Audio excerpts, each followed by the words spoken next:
The caveat is that they're all connected. So shadows kind Yeah, of feed from one another in the end, and the gifts feed from one another. It's almost like you tap into the shadow, you turn them all on across the board, and it yeah. depends. No matter what key you have your shadow in.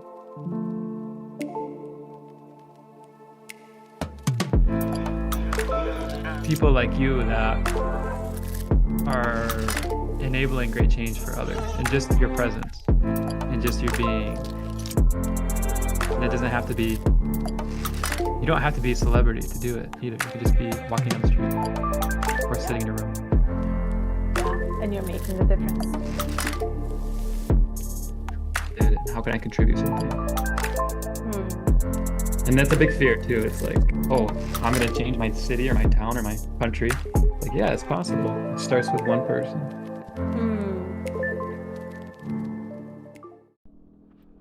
Welcome to Gene Key 1, the shadow, entropy, the gift of freshness, and the city of beauty.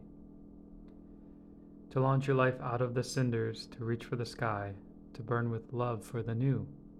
This is the first gift of all, the very ground of human genius. It's Richard Rudd.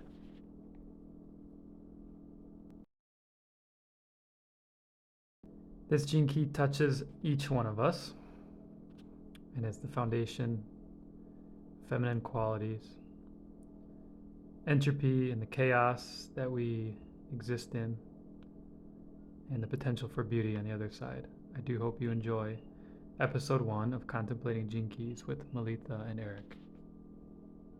More than this computer. Sweet.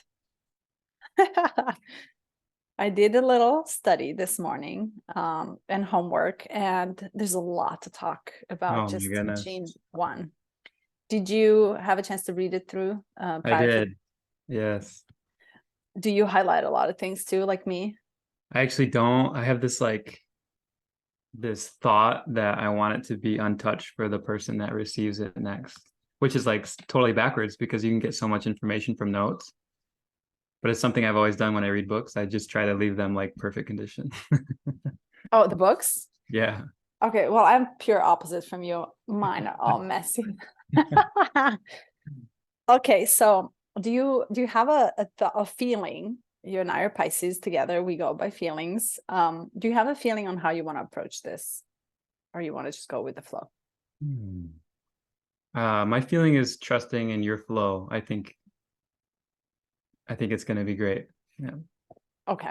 Yeah. I have never went through entire book. I just went through my gene keys, and this morning while I was reading, I had a feeling that we will maybe after 10th or 15th record the reason why are we doing this. Sure. First. Second, how we understood the gene keys in general. How did they come to us? Because it's the prophecy that finds you. You don't really seek it. And how do we understand it on a deeper level? So as I was going through the first gene key, it opened up a complete different perspective of the entire prophecy. And I didn't have time, nor because it's going to take entire life to really understand this. I didn't have time to go back to see what the origins are of it, because I can't recall Richard's explanation of how he downloaded these records into the book. I remember just being it out of blue.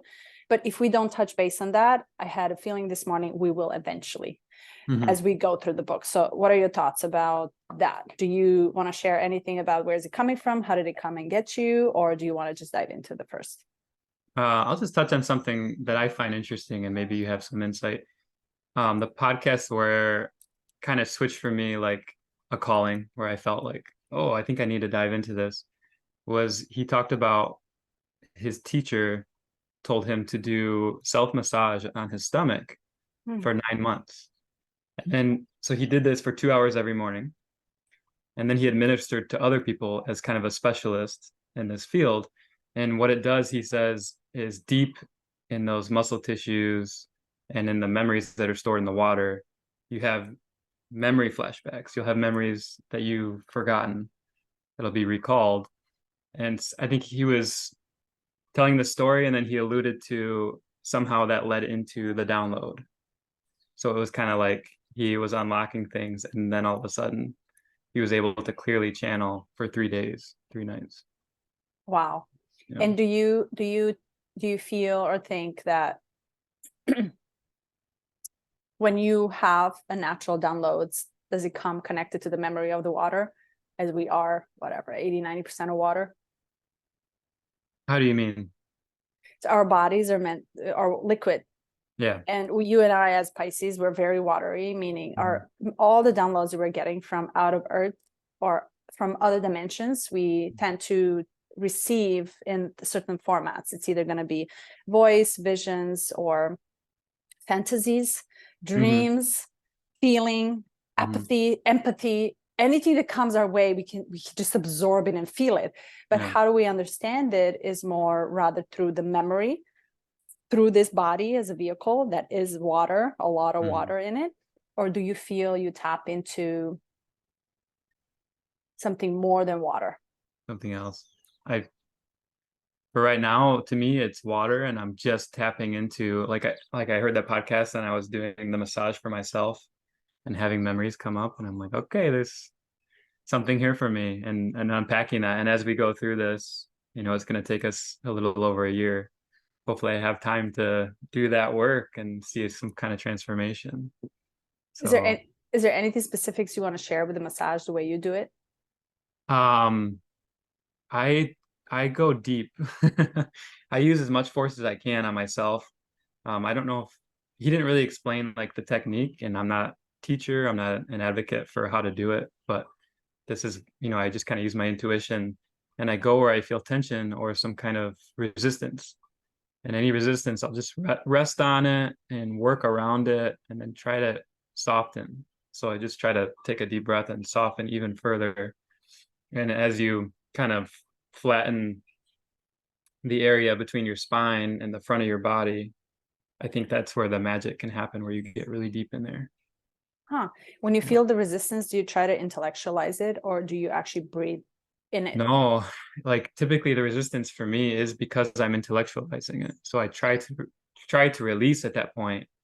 And you can use a prayer or mantra, like, okay, whatever message needs to come in or whatever memory is here, and then just being open. Or if it's breathing, which is good for me, because if I use words at all, it gets me still stuck here. So I just try to breathe and just feel whatever is there. Does it release its resistance eventually? Do you notice? There are definitely releases that happen, and then there's I believe it's the psoas on the left and right side for me doesn't release, and I think eventually it will, but just kind of like as we're working through gene keys, it's not like the other practices where you can kind of like take a sheet and like, this is who you are, and you can map it right away. This is more like an unfolding and a relaxing into the wisdom that's there. So that's my understanding. Yeah, it's almost like receiving it. A lot of other practices, as you mentioned, have a definition of what the lower part of the body means and where is it attached to. And it's often defined as the childhood trauma, right, or something that comes from the childhood. But I always wondered, why do we have to define it as a trauma or right, as something related to that part of our lives? And rather than, as you mentioned, is that if we were just to be open to receive whatever comes in, it can be childhood, it can be future. Yeah. It can be the past lives, it can be the oneness, universal, someone else's, it can be anything. Yeah. Yeah. So Why good. why limit ourselves, right? Yes. Okay, sweet. Okay, so I highlighted a lot about the first gene key, and what really opened my eyes as I was reading it this morning, I actually made sounds and made aha sounds and made awe sounds. Wow.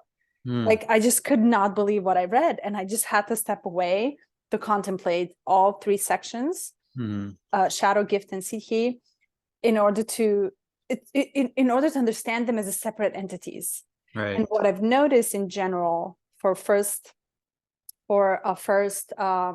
gene key was that if I am in the shadow, I cannot think of the gift. I don't feel the gift. I cannot recollect what the gift was all about.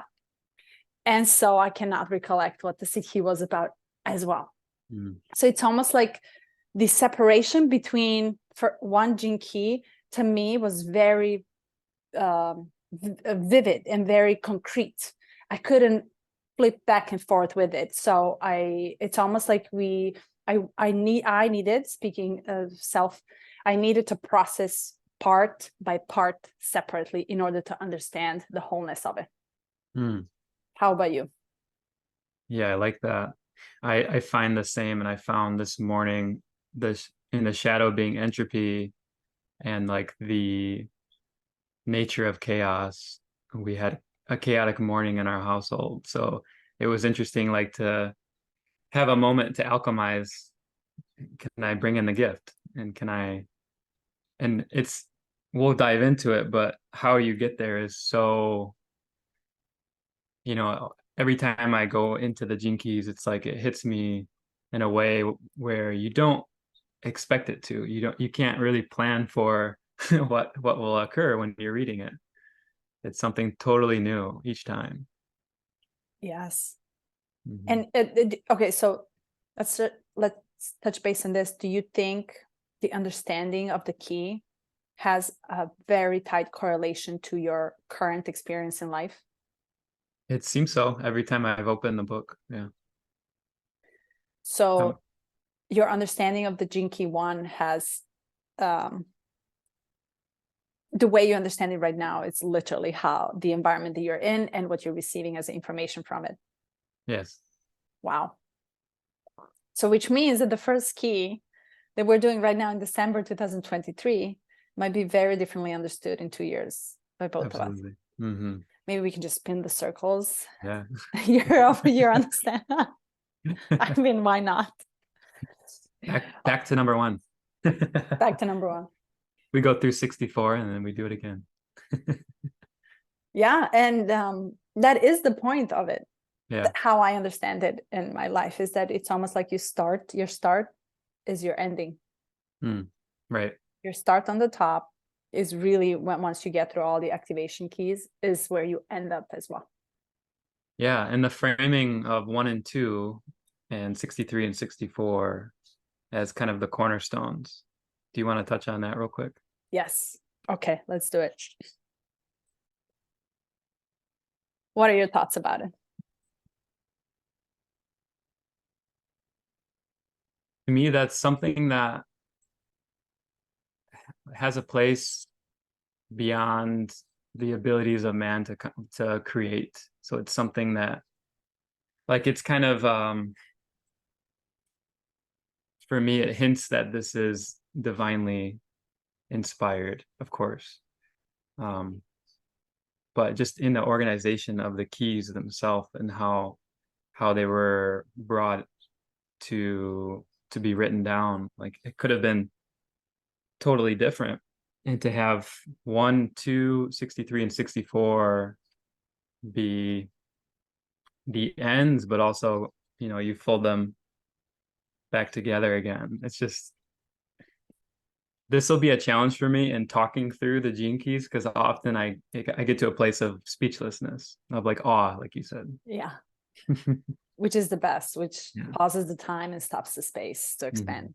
And I like how you said it, is that it literally falls back to the center of it.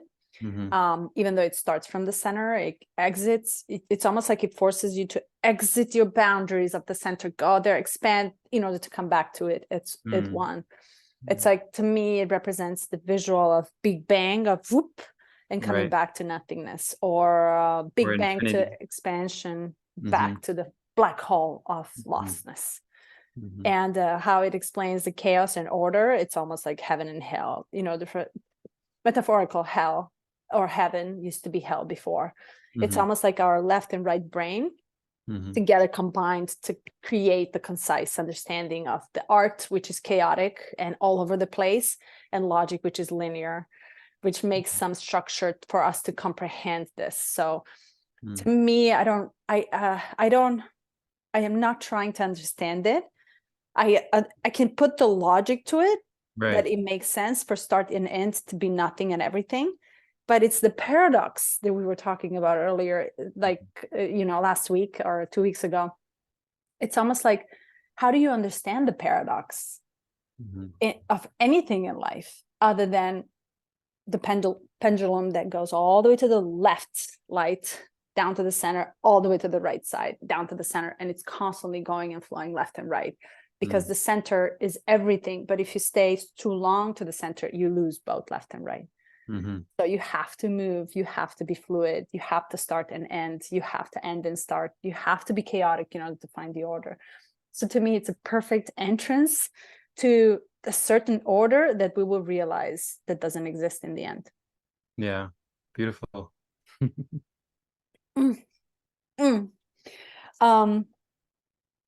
The shadow in entropy,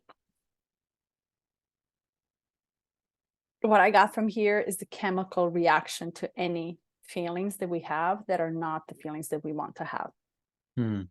It's almost sounds like everything that we resist in life, which usually is not happiness. We don't resist happiness. We resist negative feelings. We resist the pain. We resist the suffering. We resist the ugliness. We resist the chaos.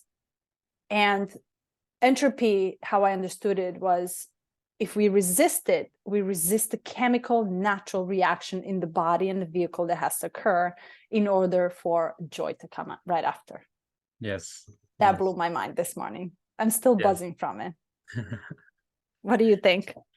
Yeah, this is something that I've witnessed in trauma work and like deep healing too, is going into the memory or the difficult feeling or going into the resistance itself as an exercise of releasing it. It seems counterintuitive, paradoxical, but it's truly the way to unlock it, is to go into it.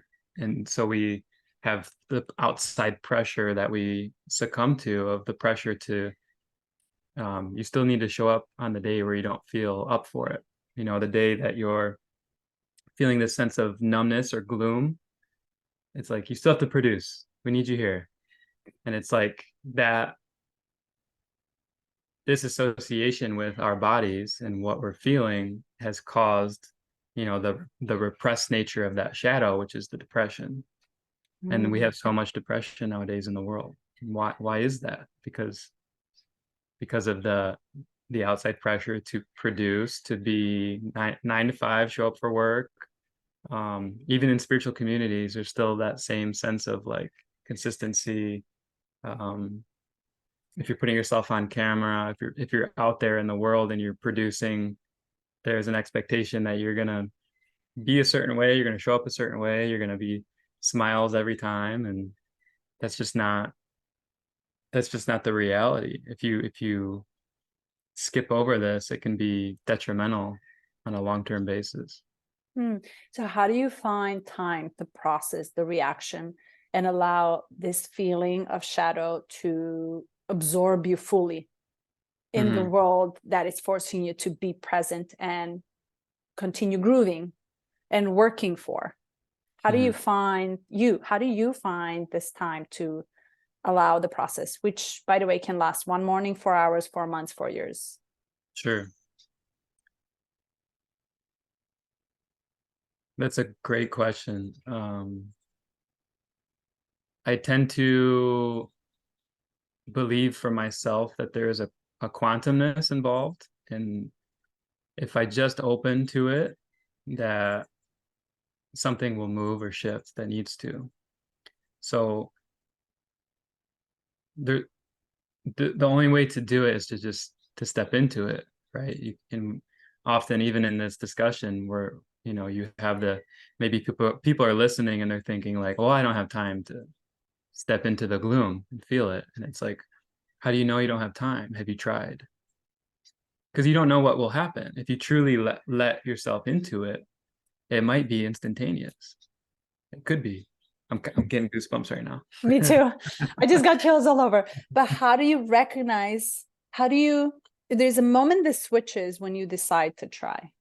There's this one split second that comes in your awareness that you're like, no, but I'm deciding to try. Mm. How do you flip, how do you pass through this to this side in that second? How do you get yourself to get to that moment?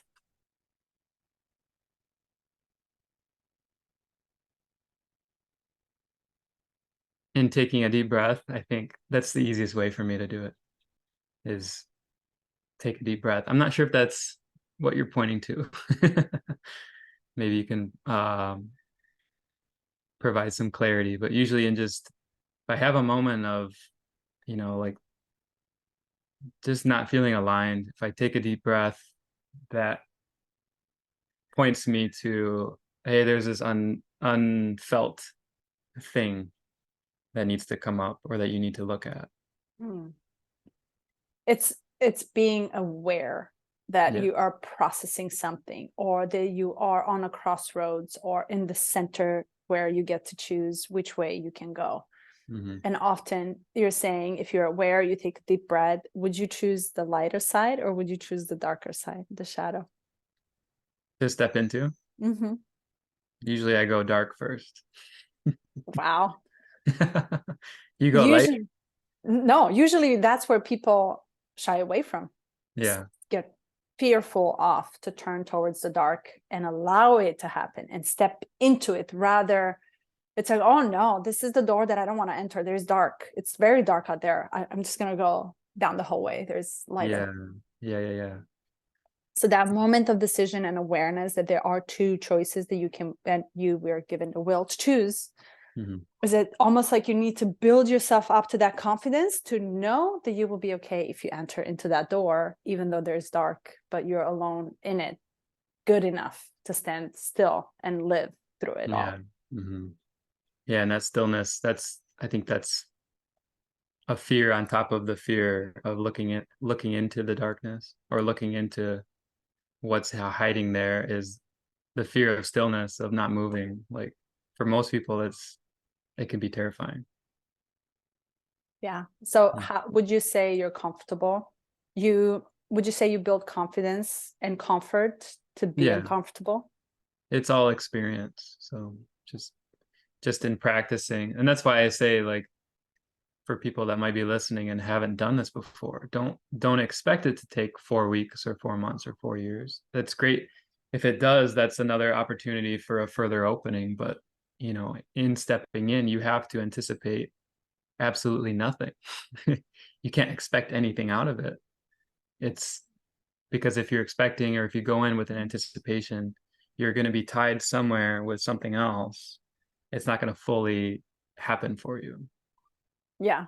And if you're anticipating it, that means you're defining it and intellectualizing it. And the moment you start doing that, it is not the surrendering.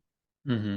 It is your logical explanation of the pain that can literally split you into very extremes, which is either self-destruction or blaming of others. That doesn't do any work for you alone, because you're just avoiding it if you try to intellectualize it.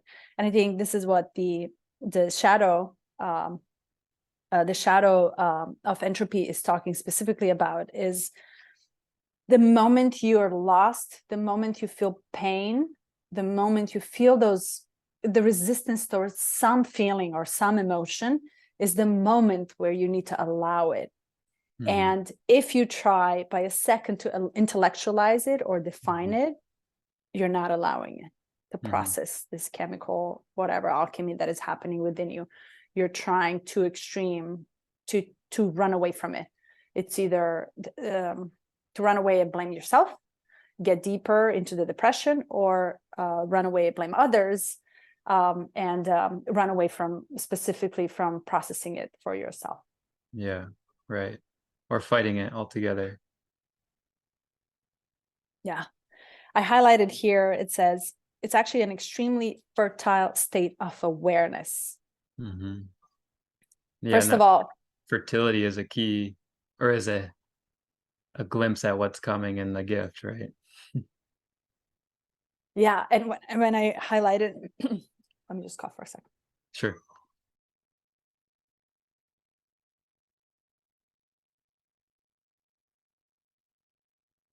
Much talking. I highlighted a fertile state of awareness. It's almost like you're planting the seed. Mm-hmm. The land is perfect. It is so dark. There's no light, because imagine a pot, the land below the ground. When you literally put the seed in, there's no light there. Mm-hmm. It doesn't come in the land, in the ground. There is no light. It's complete darkness, and it's complete density of the soil. But yet it's so fertile that out of that you get to sprout through and go to the light. Mm-hmm. That's beautiful. I'm gonna hold that in for bringing in the image. Imagery helps too in doing the work, because your imagery doesn't have to be tied intellectually to anything. It can just be a conceptualization of the truth, you know. Yeah. So pain is good. It's Mm-hmm. very necessary if you want to sprout. If for you to sprout, you have to get dark. Yes. Be present in the darkness and exist in the darkness for as long as it takes. And it's a season. Yeah. In this life, in this nature, we plant plants and seeds in fall. So they sit there during entire winter in that dark soil. And then they decide to sprout in spring. So it's entire 4 or 5 months worth of season. Mm-hmm. Yeah. Amazing nature. Whew. Okay, so do you feel the chemicals moving through your body when, if you can recall, or if you want to share, if you can recall the state that caused you to be in that such a heavy emotion where you had to plot yourself into the soil, dark soil, and sit the entire season? Do you feel the chemical reactions going through your body on a physical, biological level, or do you think entire process is like energetic? I could intuit, but to be honest with you, my feeling, like, that's the thing I'm developing the most, because I've been such a highly intellectualized person for most of my life. So a lot of the feeling and understanding energy, like knowing where it is and how it's moving, it's very new to me, very fresh. So in that sense, I could guess, or I could make, I could fill in the gaps of what's happening, but really it's, it's all new to me. My wife, Carly, she's like, oh, you had this moving, she'll do some healing work, and she's like, oh, you had this moving right up your third chakra. And I'm like, okay, yeah, I could understand it looking back and having retrospection to it. But so for me, it's like the state before and the state after, if that makes sense. That's what's clear to me. And then the in between is kind of, it's a mystery still. It's almost like the state before and the state after this is happening right now to me. I don't know why, and I don't know how long it's going to take, but I will realize this 5 months from now, and then I will have the start and end. In between is a mystery still. Mm-hmm. Absolutely. I like that. I've never heard anyone say it that way. How is it for you? I feel everything. You're in it. I feel it. And I remember Carly being connected to Mother Nature very, very on a deep level. It's almost like she's pulsating as she pulsates, the Mother Earth. And I remember her being so fairies, right? So it's very fluid, very dancey, her hair is even dancey. It's like flowerish and colorful and all together. And for me, I feel entire process, and I don't aim for the end to understand why, because I know I will get it later. What's the whole point of all of this processing? But it's almost like today I feel this, yesterday I felt that, and I allow myself to bounce through the emotions. But I didn't understand that I'm allowing the chemical process of the physical body to happen until I read the Jinky one this morning. And it's almost, It's very physical to me. It's very, I feel it in my head. I know when I'm getting wrapped in my head with my thoughts. I know when my head is working so hard to prove me wrong. Then I know when my heart feels heavy on my chest to tell me, hey, but this is still the part of the human existence, allow it. And then I know when my intuition comes in and goes, this is happening for you. It is not, you're not separated. Like, follow your guts, because you know something good will come out of it. It's almost like it passes through the body, and it reflects itself either through the mind, and now I have to push through the heart. One of these 3 or 5 or however senses or intellect, the knowledge base or the knowledge bases, wants to be dominant every day or every 3 hours. So if my mind wants to push me through, and I just allow it. If my heart comes in and says, but sit and cry. Yeah. And cry. I'm crying. And it doesn't even, it hits me everywhere. It's like, it can hit me at work. It hits me in the grocery store. It's like, oh my God, okay, fine. And I just allow it to happen. Yeah. That's how I'm processing it. That's lovely. And for the lower center, does that lead you into movement of some kind? The intuitive or the root chakra? Yeah, like the root and the sacral yes. area. Mm-hmm. The root chakra brings me a huge sexual energy. It comes out of blue, and it comes while I'm reading, and I never know when it will present itself, but I take it as a power and as an energy that just comes in, combines, and it's just like it starts to create this sun raises, and like it rises up so powerful that it wants to express itself. So I honor it. Yeah.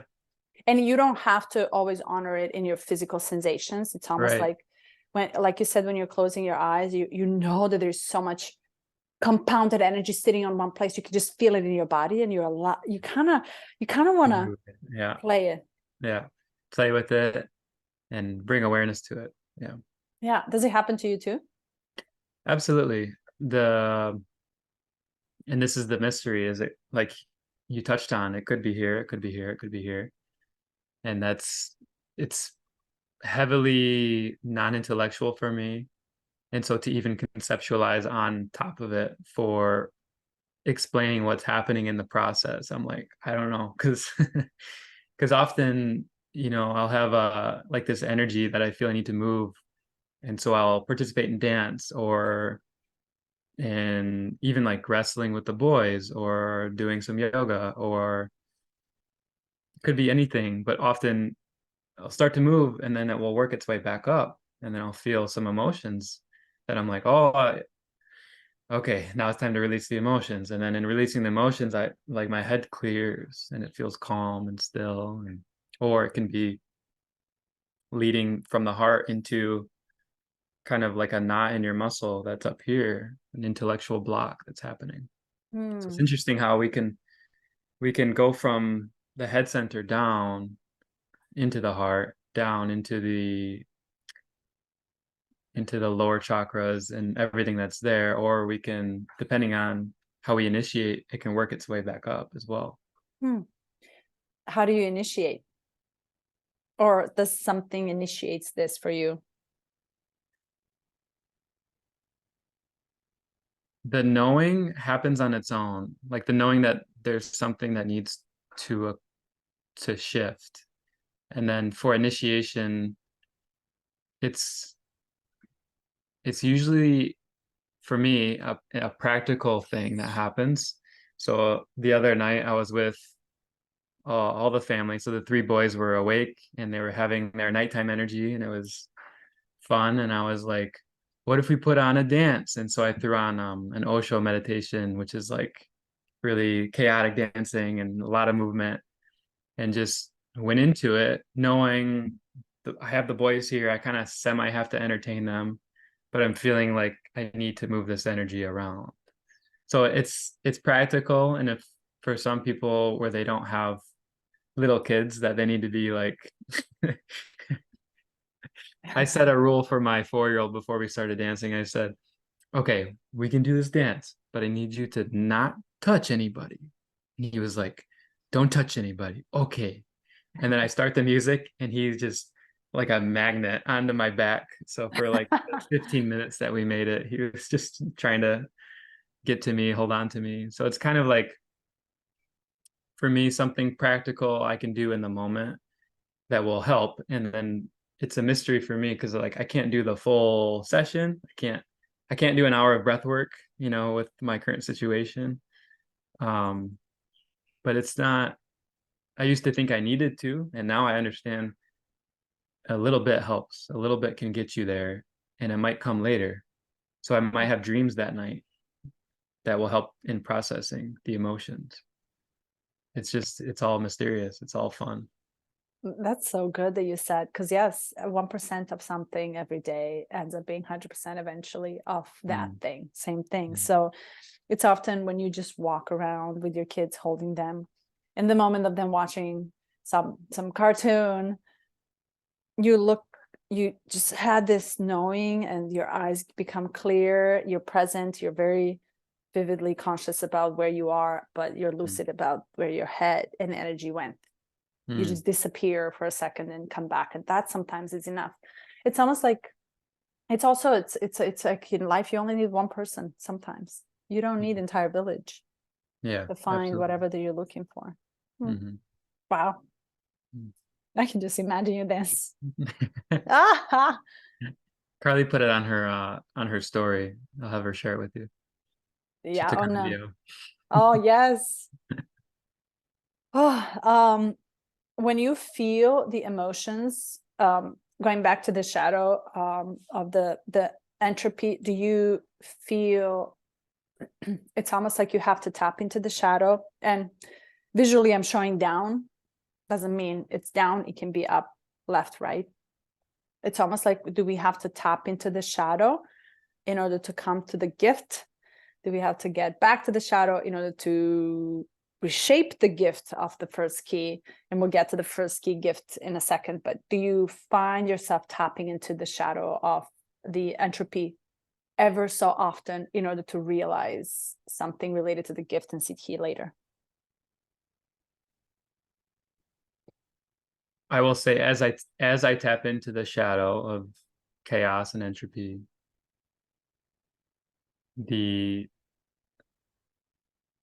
there's a stirring of creativity that happens. So it's like, even in dance, we can dance the way that we know how to, or we can do something new. And so that often comes up is in a meditative dance where you're not following a script or how it should look or impressing others. It's like you're going to naturally feel really silly. You're going to feel really ridiculous. And in some instances, you're going to feel like emotions you've never known. Because if you could imagine like a true dance of the soul of what needs to move, you could be in like a back bend and doing lion's breath or screaming or rolling around in a way that you've never done, or just laying on the floor on your face and just having a moment to listen and to process in that way. And it's like stirring that creativity. It feels like that kind of, you're getting the motion going, and that's what comes up for me. Yeah. It's almost you are moving the energy, or you are, once you tap into the shadow. And what I love about this, and I think we didn't touch base on this, is that the shadow of entropy comes suddenly out of blue, and it disappears suddenly out of blue. It starts when you do not expect it, and it ends when you do not expect it, if you allow it to process these chemicals in your body. So if you're sad and you feel like sobbing, it will come out of blue. You never plan on sobbing tomorrow at 2 p.m. It just comes, and you can run groceries, simple as that. And if you allow it to happen, it will disappear. The moment it disappears, the joy comes out of blue too. Yeah. And that joy and happiness for the creativity is so unique after the shadow is processed properly. That's how I got the movement from the shadow to the gift, which is the creativity of the first key. And I love that it can express it should be expressing itself in such a newness and uniqueness. So if you feel like dancing with your tongue out and you feel like being witchy, right? Yeah. And fly the broom suddenly out of blue and go off. And in your emotions, that's the uniqueness of the gift of this key. Creativity. Creativity. And if it's creativity by any definition that already exists, then it is not the right gift expressed through one first gene key. It's supposed to be unique. That's how I got it. So there's flavors of joy is what you're pointing to. It can come out in any format, in any power, in any flavor, in any color, through any movement, through any word, through no word. It can come out the way of unknown for us and others. It's almost like the creativity, the uniqueness of it really tells you that you are living the gift of the first key. And that could be a mechanism for steering ourselves in the right direction. So if we're thinking we're alchemizing it, but it feels too familiar, we could try to tap in deeper. Yeah. If you're going crazy, then that's good. Yeah. And if So you're true. standing in the front of the whiteboard and you just want to, I don't know, come up with some different mathematical equation of this existence or Fibonacci, then you're doing the right thing. Right. If it's dancing, that's the freshness of the gift that I think it's like, it's not new, it's not innovative. You don't innovate what you already know. It's inventive. You invent flying cars. Right. You invent telepathic talk without using mouth.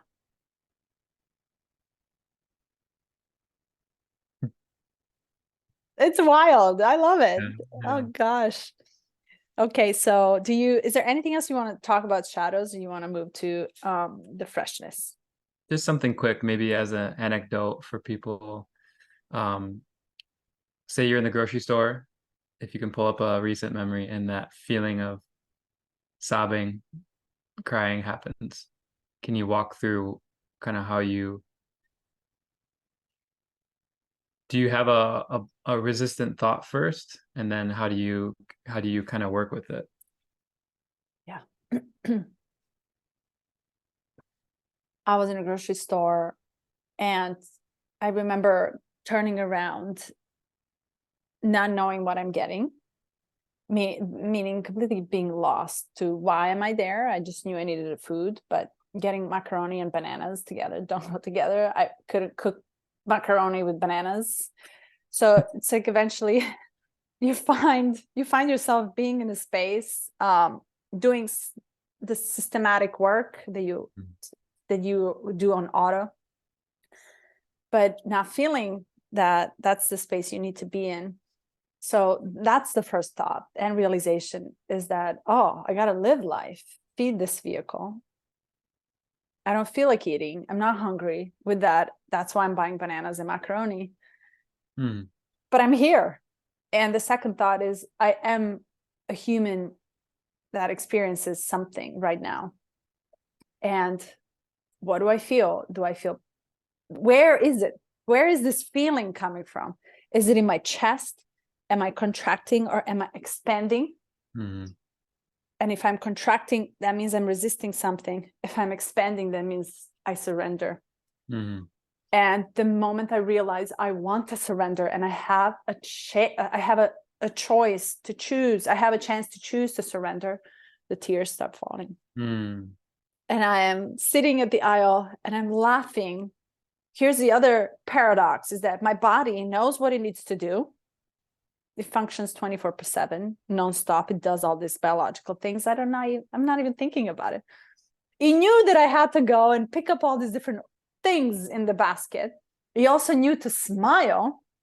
I laughed and I smiled at myself while I was pouring tears down. So call me crazy. And a bunch of people passed by me and I'm like, oh my God, I'm feeling this.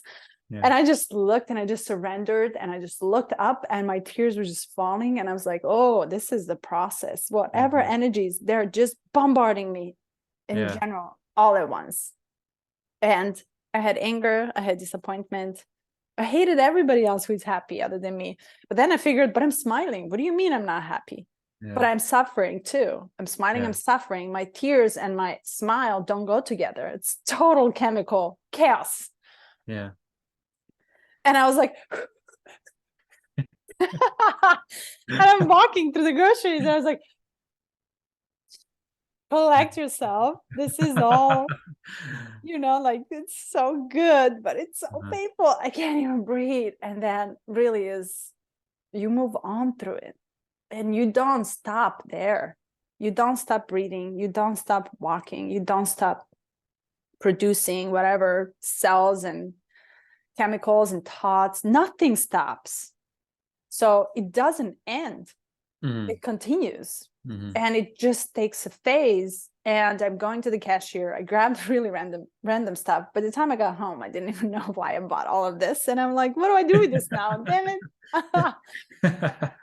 And I'm going to the cashier and I said, oh, you're so freaking happy. And then I'm smiling and I said, how much, please? Sure, I'll donate for kids, right? So it's very much all random, chaotic process. But loving all of it is really, you have to be so comfortable with it. So I am very comfortable feeling so much pain and yet smiling at it at the same time. Yeah, I'm very comfortable being crazy.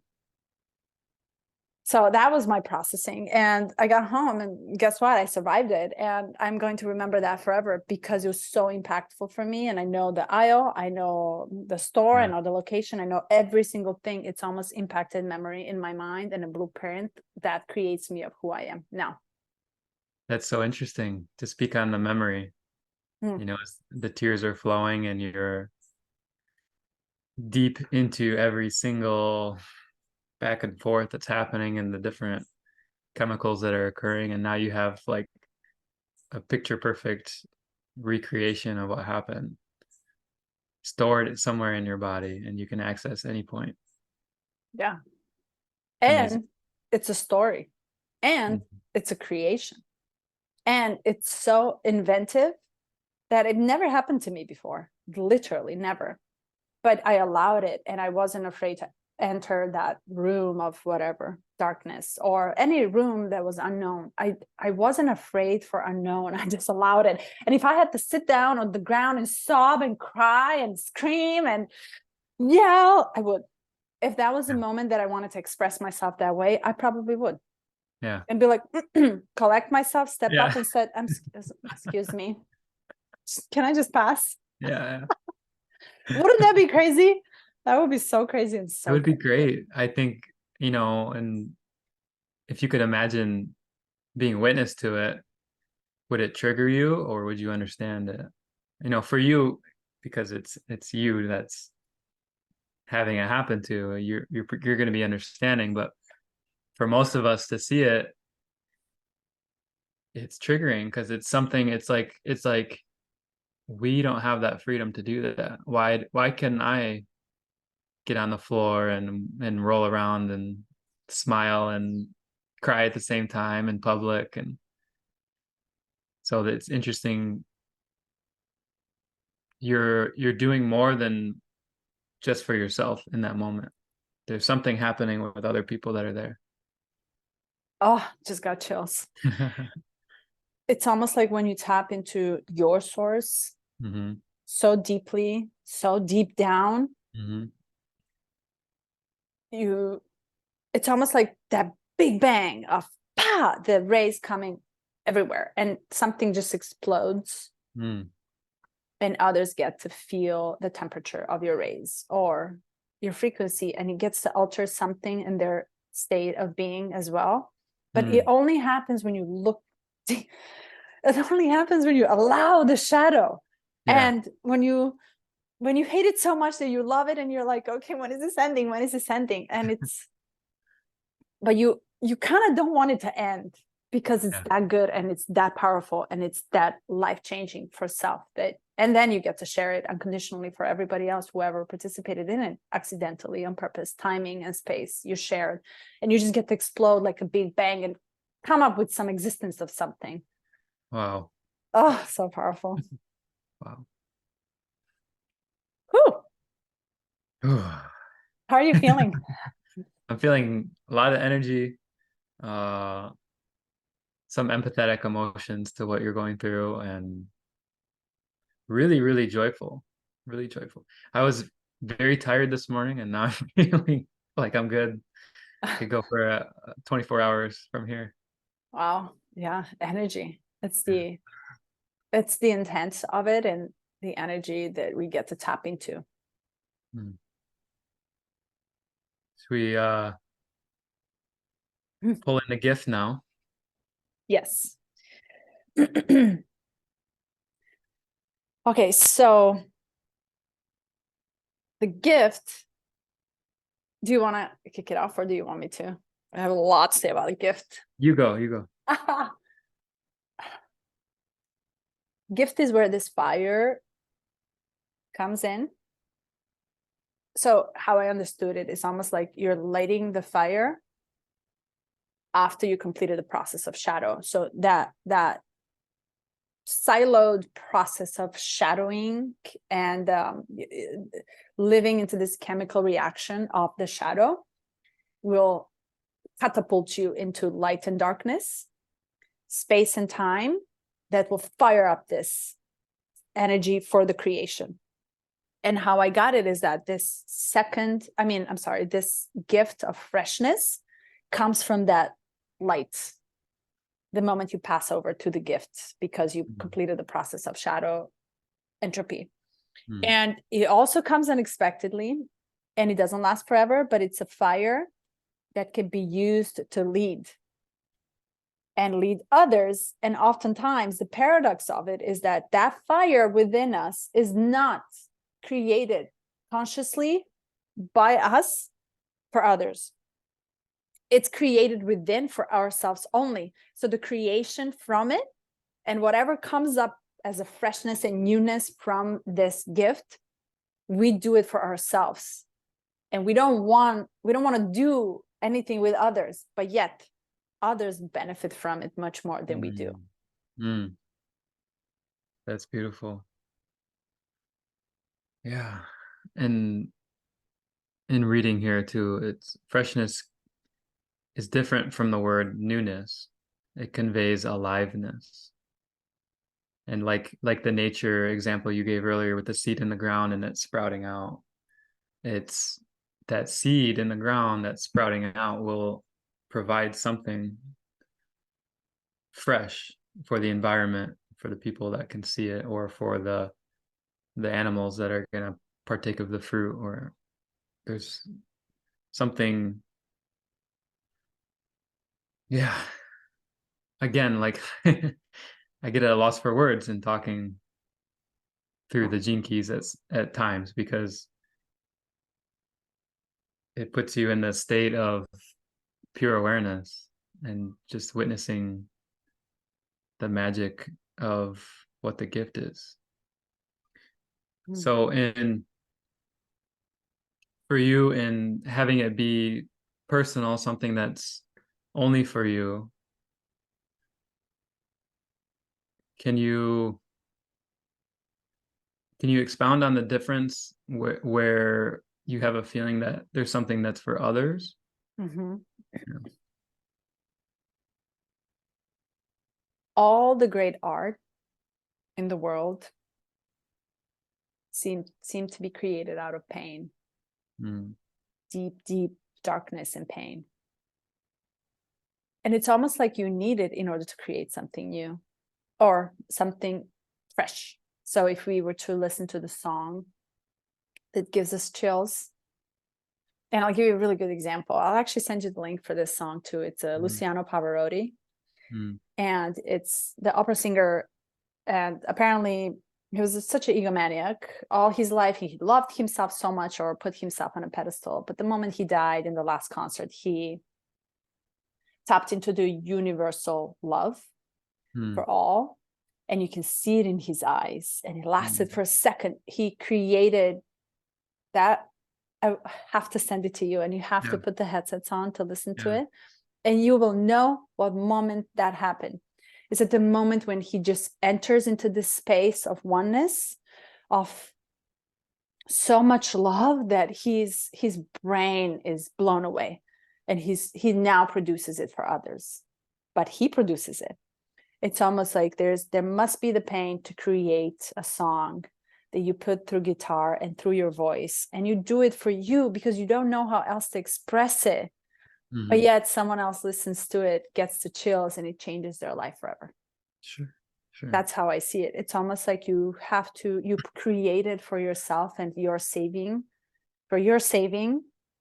of the heart and the pain in order for others to listen. And you never know who is this going to be impacted, who will be impacted by this. So what you and I are doing here is very potentially, out of 64 keys and a year and a half worth of work and discipline, somebody one day will come in here, listen to this, get the chills, and we will never know.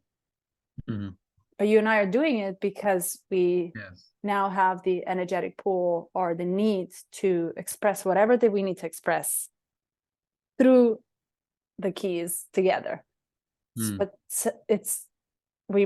it might really not be for us. We're doing it for us, but somebody else might benefit much on a much larger scale than you and I are benefiting.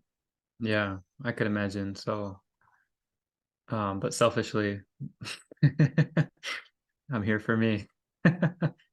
True. Yeah. It's almost like I want to feel pain in order to understand the shadow. Yeah. So it's almost like I want some form of pain that will make me understand the upcoming gifts. Yeah. Selfishly. Yeah. Well, and to talk through that from my perspective, it's for me, I couldn't admit to you that I want to feel pain, but what I do want is to have the awareness of truth. And as that arises within my body, that's something different than what I've always known in my mind, or what I always think I know. So for me, it's a journey of awareness. As much pain comes out of that, I hope I can remain present to it. But I'm not sure yet. It's a mystery to guess at what may come out of this, or what might be revealed. So in that's the selfish desire for me in stepping into this work with you and being here, is I wonder what we can dig up today. And so far it's been like, I feel like lots of joy, and then maybe too an understanding that I don't always express, that I repress. And then finding the ways that I can be more cognizant or aware of when it is happening, so that I don't put myself in a state of depression or become reactive and like overproduce and be manic and be like, oh, everything's light and love, and not be truthful in that. It's okay to be that, but in truth, so that I'm not, like you said, in the grocery store, you're feeling whatever's there, you're being present with it, and if it puts you on the floor, that's great. And other people are going to have this ripple effect, and you're stepping into the unity. And if we don't do that on a level of truth, then we're also having a ripple effect, which is repressive or reactive in nature. Yes.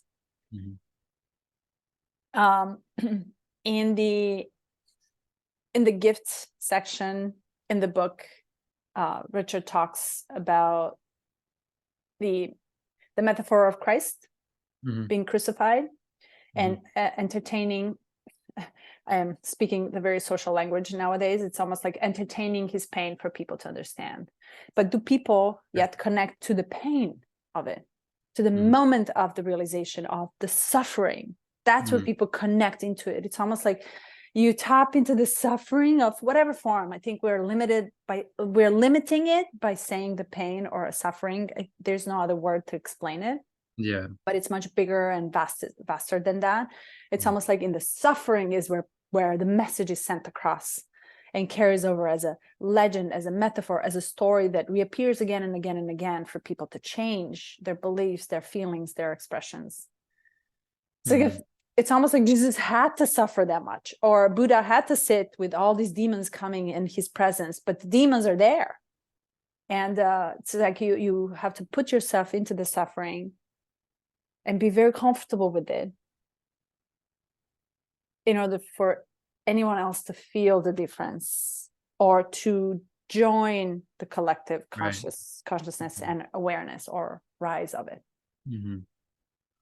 On some level, it's a requirement, would you say? Or what language would you use? On many levels, it's very helpful. Okay. For you and for others. But if you can't express it through the words, okay, so let me go back to you now, since you touched the base. So how do you honor that within of what you repress?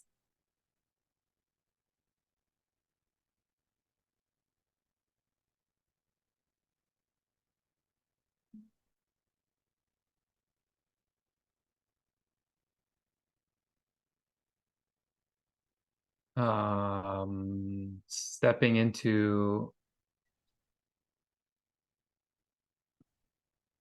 it. It feels like a clear message to me, like a request.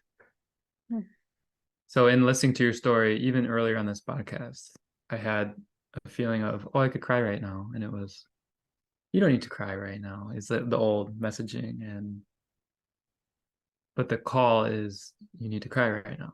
So what do you do with it? Do you listen and respond in a affirmative way and then see what comes out? Or do we go on with the way things are? So what do you do with it? Well, in that moment, I didn't listen, but I'm, like I said, in the selfish approach to this, I'm gaining awareness to that calling, that message.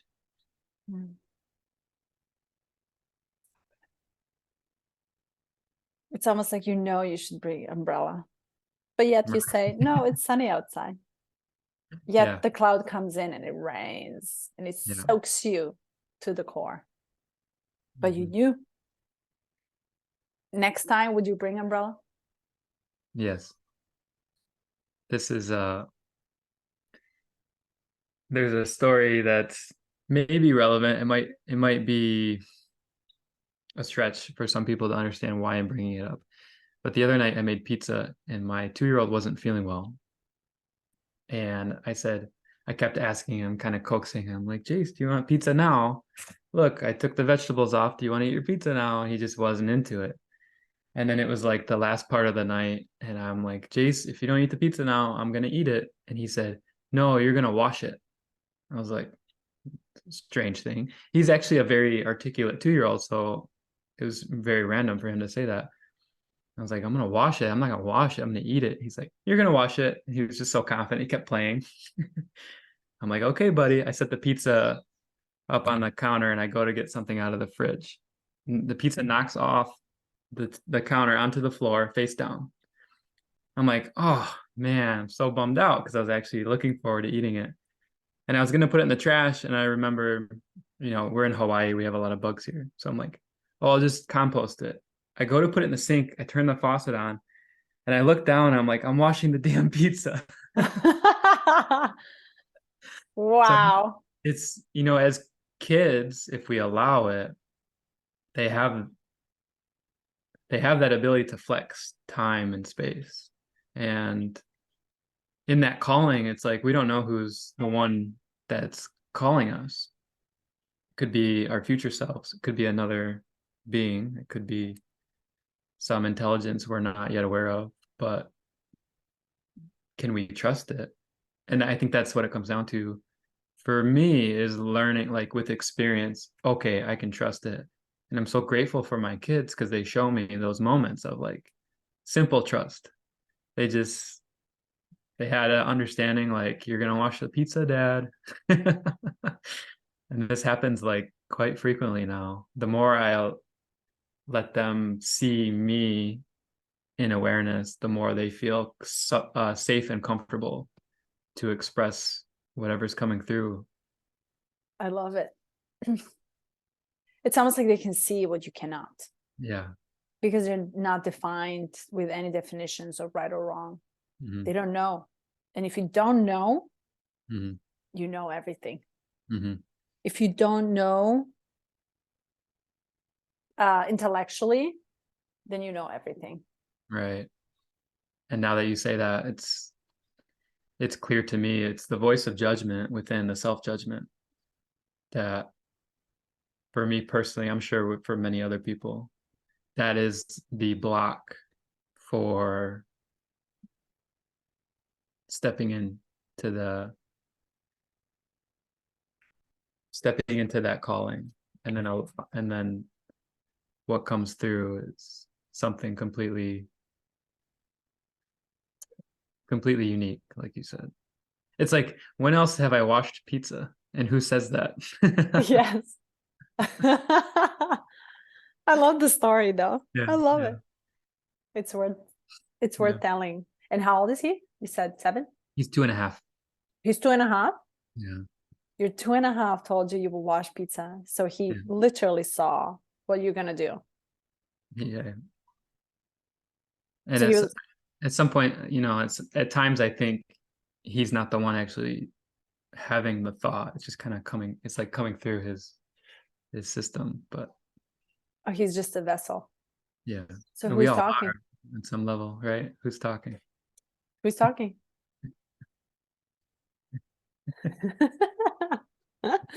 Maybe ask him Yeah.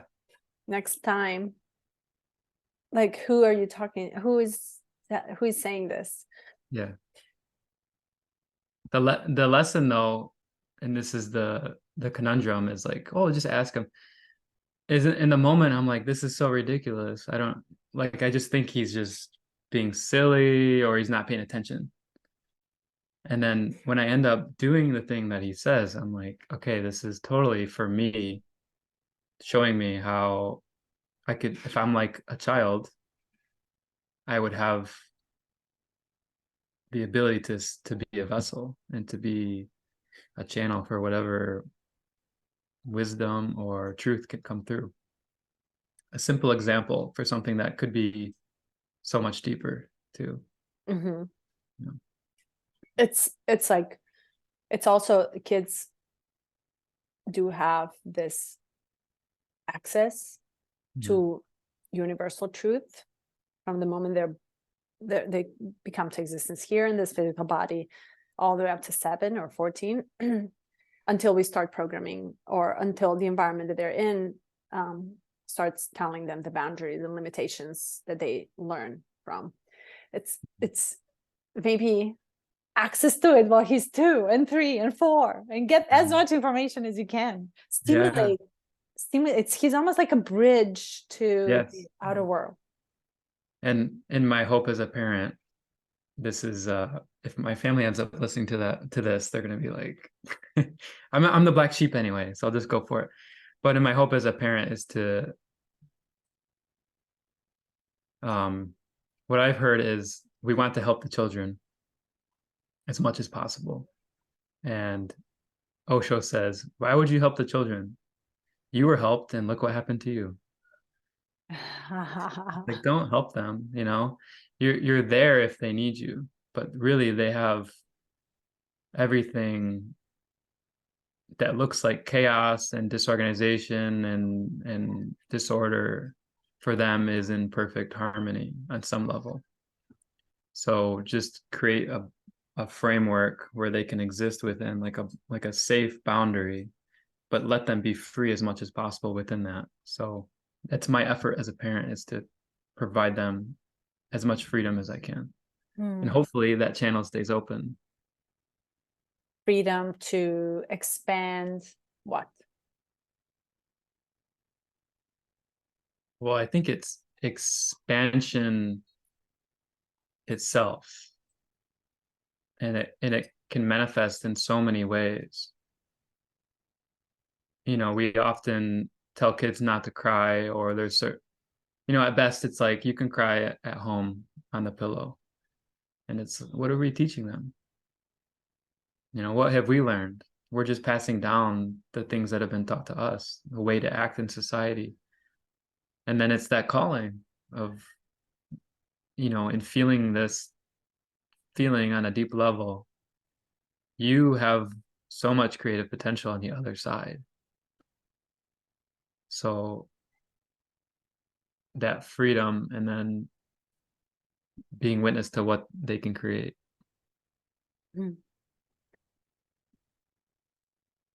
This took my breath away, because I'm not a parent, and I can just tap certain level into your shoes, but I don't think, maybe I was a parent, probably a parent in the past lives, that carries some sort of understanding of it. But it's almost like you're allowing the freedom for expansion of the shadows for your kids. Yeah. And it's, so if you were to limit the work that they are doing in the shadow work while they're kids, it will limit the crossover to the gift side of the and further down to Siddhis too. But as a parent, how, if your kid was to listen to this 20 years later when he's 22, do you think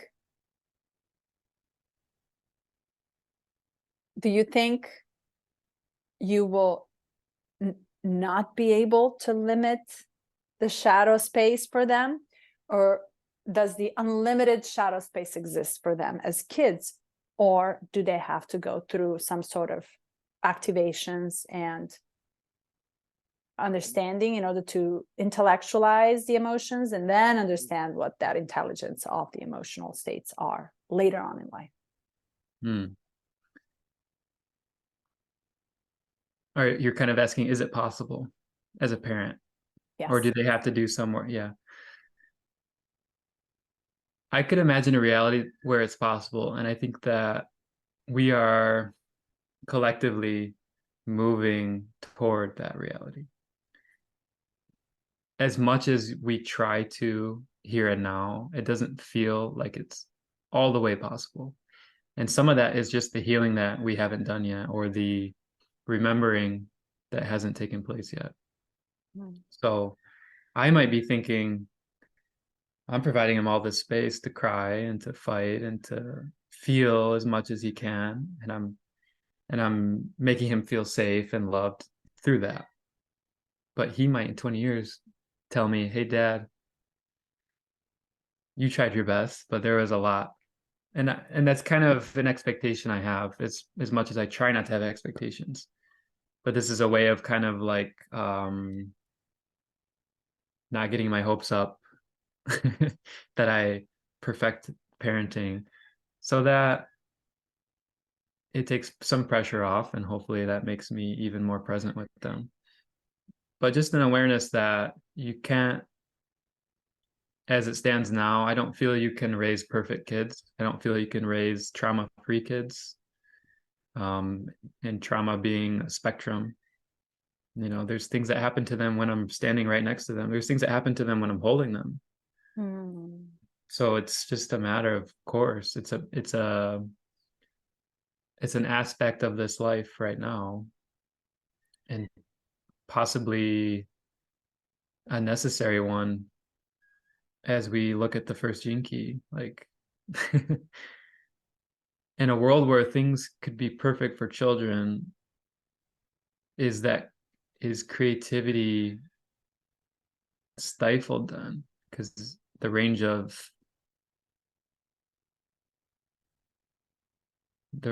emotions and activations would be less. Do you know what I'm saying? Yes. Does the perfect world exist, or should it all be chaos? Yeah. Otherwise, if it's perfect, then your range of exploration and expansion is limited, Yeah. or non-existent. Yeah. And So I think sorry, Mhm. go ahead. Go ahead. I think of Viktor Frankl, Man's Search for Meaning, and he was in the Holocaust camps and found a way to express, feel, and share joy and hope and love, and how profound that is. So in the awareness of a much higher perspective, of course it's necessary. But in my desire for the kids to have it right, and that's a judgment, to have it right, I want them to have the possibility that they don't need to do trauma work. But of course, it's not part of what we're here to do. Oh, so deep. Oh, so good. So it's almost also, it's very, you will strip them off from even having a hope for something to fight for, Yeah. to strive to get to progress into, to expand towards, if you create the perfect world for them. Yeah. Yeah. And then something's coming in that's a realization that there will be children who have this innate ability to be, completely feminine, right? Like completely like flexible with whatever's happening, completely in flow with chaos, and they'll just trigger us and drive us crazy. And they're the enlightened ones, right? They're the ones that are changing the world and creating something completely fresh. And that happens in spite of whatever we might try to do as parents or as relatives or as friends, teachers. So there's, in kind of tracing the rabbit hole all the way down, I get to a point of relaxedness when it comes to parenting, and then it helps me remember relaxedness when it comes to myself. And that's one of the great places to be in remembering and healing and having that awareness of whatever is in our bodies, whatever's in our sexual centers, whatever's coming from our heart or our mind. Whew. So if we are all unique, different, powerful on our own, as the souls, as the energy, and we carry our past experiences, the knowing of where we were before, there's a certain knowing. And if we had a choice to choose, let's say, to come here and learn these lessons with these parents, how can anyone change you, including your parent, your kid? How can you change anyone either? Like, how can I change you? I can't. I can die trying. There's nothing that will touch you unless you're ready for it, unless it's your time, unless it's a lesson that you need to learn. And it's almost like no shadow is the same shadow. No pain is the same pain. No gift is going to be the same. No creativity is going to be expressed the same way. None of it exists. Everything is unique to our own experience that we carry.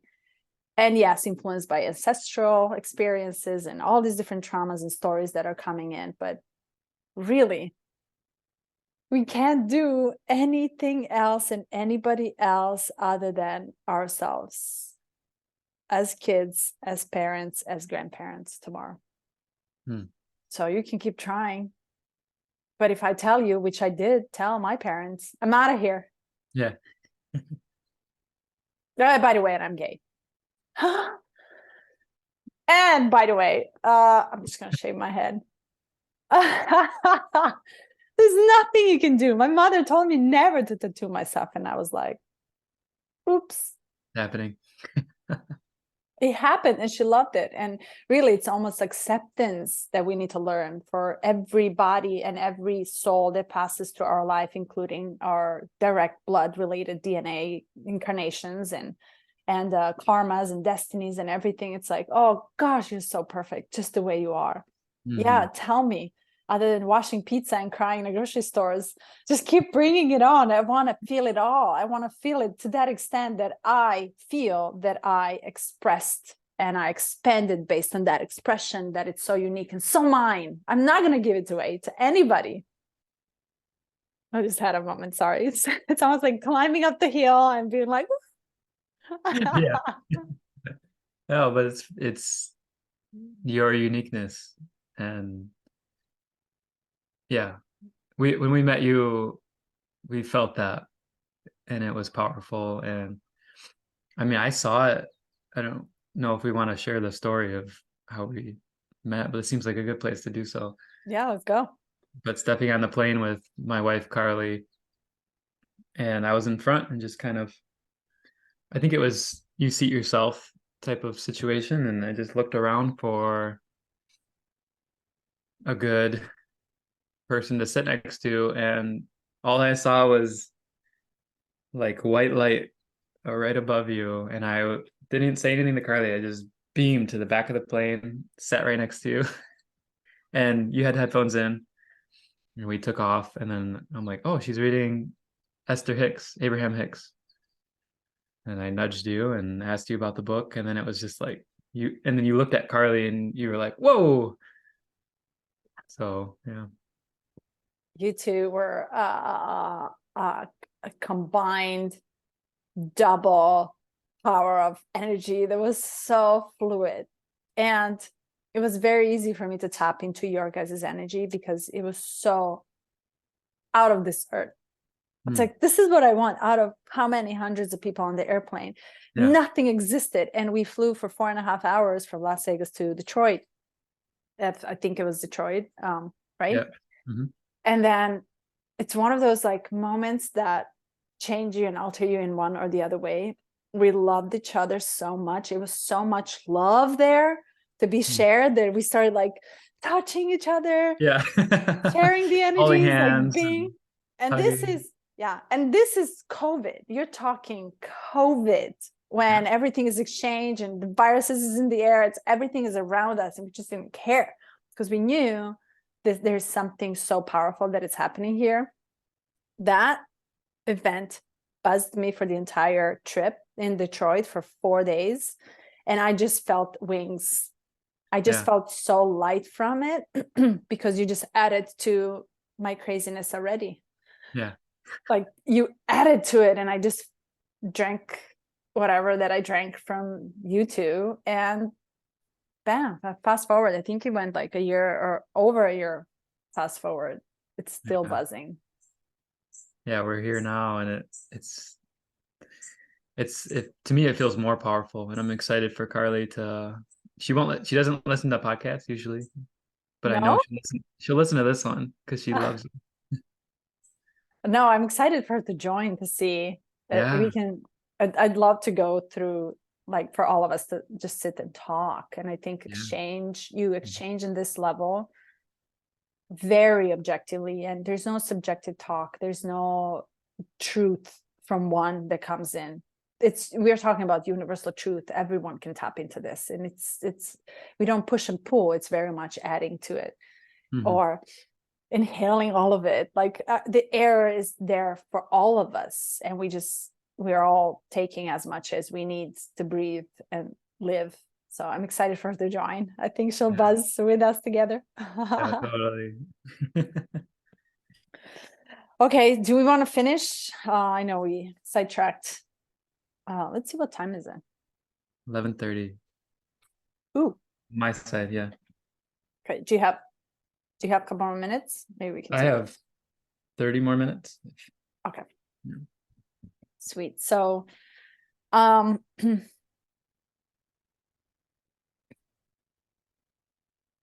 yes. So I wrote here on the gift that once we tap into the freshness of the first Jinky gift, it's a cure for this planet. It's almost like the creativity that comes out of it is so powerful that can cure all diseases. Mhm. It is through individual creativity that all diseases and negative patterns will eventually leave this planet, and it's cure. So I can only imagine you being who you are, and Carly being so connected to the Mother Earth that your kids are going to already be so comfortable tapping into the unknown. And you have 3 of them. And imagine 3 of them just be all over the world, sitting, spreading whatever the base is and the core that you two are creating right now for them. Yeah. And I wouldn't be surprised if he washes pizza when he's 37 too. I'd be like, I remember saying this to my dad when I was 2. I was like, 2, you have a recollection of it? Yeah, right. So how do you call, am I pronouncing this correct? Because I might be doing it wrong. Is it Sidhi or Siddhi? What I've heard is city. So yeah. I believe you can go with what your heart feels good with. I keep taking it literally as it's written, Siddhi. But yes, Siddhi. It's beauty for the gene key 1. Mhm. And before I started reading about it, I thought of the literal beauty as we define it in this 3D. What feelings did you have when you read the beauty city?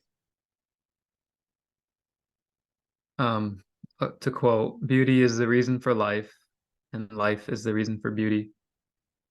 And when I read the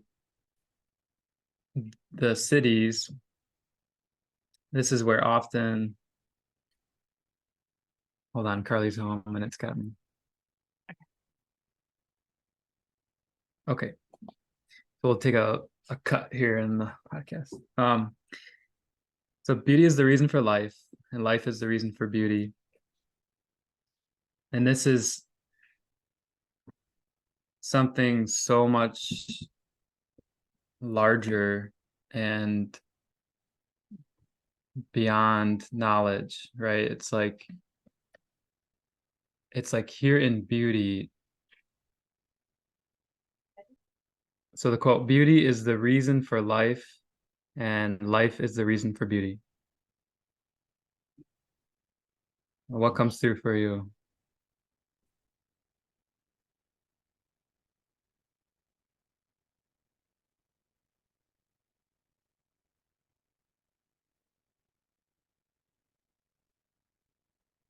Our life force, what forces us to live, what gives us force to live, is towards the universal beauty of existence. And if we didn't have the beauty of that universal existence, we really wouldn't have any reason to live. It's like the deepest center we could ever touch. Something that's just emanating, like that. The Latin phrase is creatio ex nihilo, creation out of nothing, for the beauty. Yes. Yeah. What about you? This is where when we get into the cities, and I think I'll find a way to talk around them, but they tend to be so paradoxical that this is where I get really non-linear, non-logical, logos, like the inability to express. And there's I think something there with the fact that it is a city. It's not attained very easily. So maybe it's like I can hear myself like turning the wheels and trying to come up with something, and the whole thing is like, it just is. It's just there. It's incomprehensible. It's almost like it's meant to not be defined, because at that point you can't define it. You don't have a need for it. You don't want to define it, because if you do, you are minimizing it down to what it actually is. Yeah. Right. Here's one that I'll add. Our notion of beauty is always rooted in the presence of something rather than in its absence. This is where I wrapped my mind about it. I was like, oh, so if we think we want something we don't have, it's not the beauty we're looking for, rather than it isn't something that we already have in existence. Yeah. So don't seek out there what you don't have, like it's already here. That's the beauty of it. Yes. And that's such a profound unraveling. If you can follow that thought and the feelings that come up deeper and deeper, there's layers to it. And then when you get to the final layer, it's like, one of my favorite songs is called Unpack Your Memories. It's like you've unpacked all this stuff we've put in and released it, and then in the total freedom, you're just totally present. There's nothing else. Yeah. And then maybe one more. To be so dangerously unique and beautiful is to draw fire from the forces of jealousy and denial.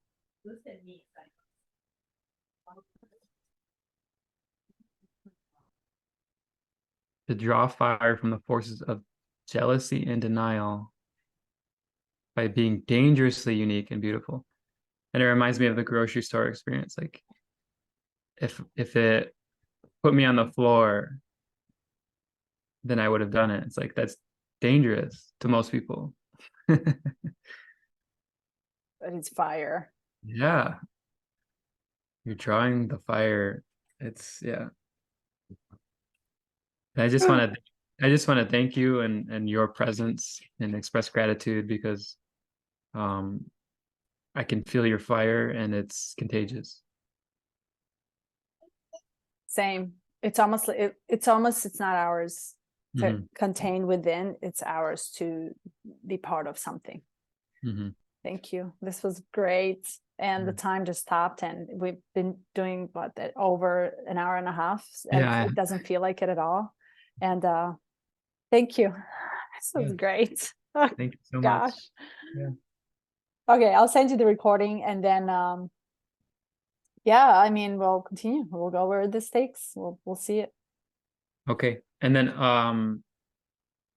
I had, before you asked me to do this, I actually was contemplating recording, just reading and recording all 64, like on a YouTube channel or something.